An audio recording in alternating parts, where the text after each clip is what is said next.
Hey everybody, it's me Laura, and today we're going to be talking about organizers, and not just any kind of organizer, but one of my favorites, cross-stitch organizers. Yes, I love these things. They're great for putting cross-stitch bobbins in, but they are fantastic for polymer clay. You can store a whole ton of clay in this, and people don't realize how wonderful they are in that regard. You can even organize them up by, oh, I don't know, by brand name. So like I'm going to show you right here, we're going to take this one out of the way. I have my Kato clays in this particular one. On the side here you can see I've labeled it on the side, and I took just a piece of paper, I printed it out, and I used a little bit of tape to just kind of go right over that. And now all I'm going to do here is I'm going to show you, I label it on top, but I also put a brick of clay in each section. And you're like, what? And it's right, true. You could take a brick of any kind of clay that's packaged out there, any 2-ounce brick or close to it, take it, rip it open, remember which kind of clay you have, and then go ahead and you're going to take this thing, once it's out of the package, use your straight tissue blade and cut it in half. Once you have that done, just stack it right on top of each other, and open up your container and put it in one of those sections. It's as simple as that. And right here I have an open area between my red and my blue, so why not? And that's translucent Kato clay. And as you can tell, I'm like, okay, it's not labeled, it's labeled yellow. Well, right here I'm wiping that off, and you're like, well, that came off really easy. What I used was nail polish remover. This stuff is great.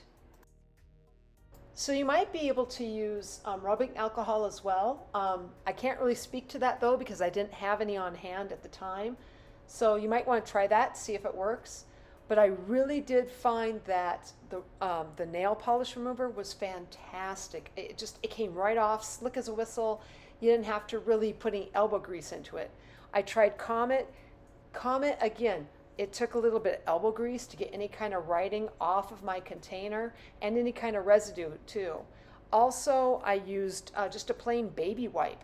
And then there again, it was really hard trying to get that mark from a Sharpie marker off. But yes, nail polish remover is great. So here's what I'm doing here. I'm just relabeling this into my Kato translucent clay right over that section. And I do this with all of my clays, especially like with any kind of clays that are different brands. So if I have Primo and Kato and Fimo, it'd be really nice to know which ones are which. So in this case though, I have all the same branded clay in here. It's all Kato clay. And because Kato clay has, I want to say very few colors, it's kind of nice to have it all in one container. And this is a great way in which you can organize those colors. So for a quick review, take any of your small 2-ounce bricks of polymer clay, cut open your packaging,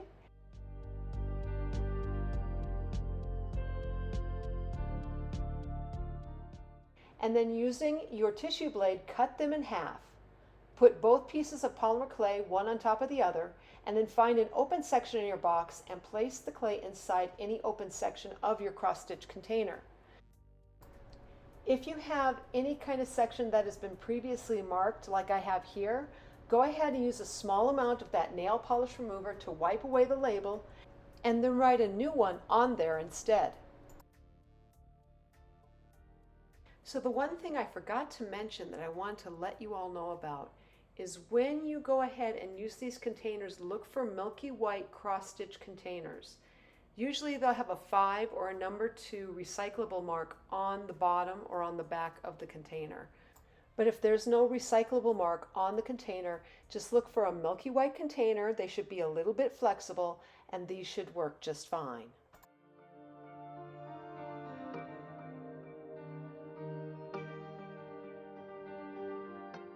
So I mentioned this in the last little segment that I like to put different brands of clay together, and as you can tell here I have my Primos and Fimos and Sculpey all in one container, but I have them organized by colors. So I have in this particular one my pinks and my whites and my silvers, that sort of a thing. The others, it was in my blues. I have another one that you just open it up. You can tell right there. I even put my glitter clays in these. It works just like a charm. It's wonderful. Here I have my reds. Again, you see how it's all organized? I put my reds and my yellows together. So this is a nice way to organize your colors if you want to keep them all in a particular type, like your greens and browns, like I have here. And again, that, the thing is, just so you know, when you label these sections with your Sharpie marker, eventually they are going to rub off. So I have a little bit of that nail polish remover around and my Sharpie marker just to rewrite my titles on my clays, just in case it starts to wear off.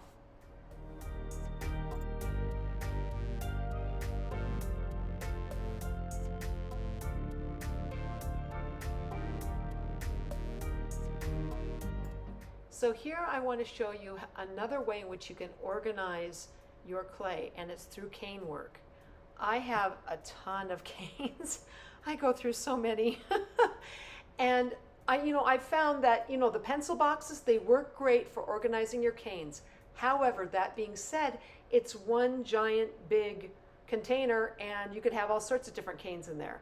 These things are great because you can have all sorts of different types and they're sectioned off.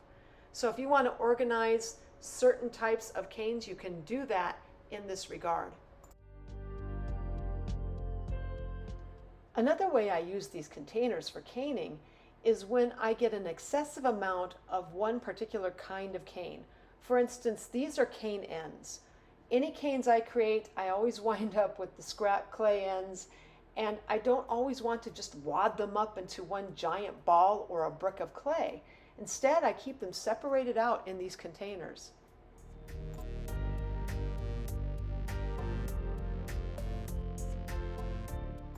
This is another container and it features mainly like feather canes and leaf canes. So it's a particular type. It looks like I have a couple of butterfly canes in there too, but this helps to organize them.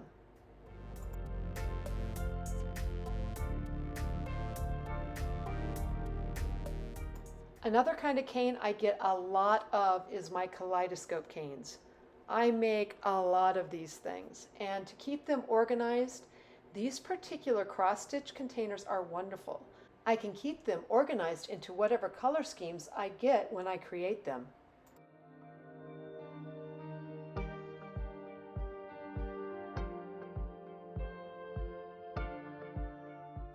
Okay, so this particular container is really quite useful for me.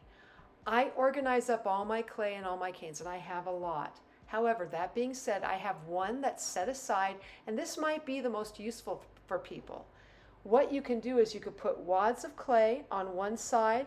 You have certain sections for your canes. You might put like some feather canes, some petal canes, even your scrap clay in the one section there, and of course kaleidoscope canes. This works really, really well because if you're going somewhere and you want to take a little bit of everything with you because you don't know what kind of project you want to focus on, this is a nice way to have a whole bunch of different little things with you to just go ahead and pick and choose from.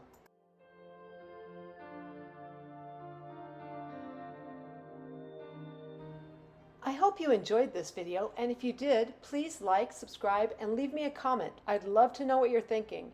And as always, I'm sending out my biggest hugs to each and every one of you, and I hope you have a fantastic day.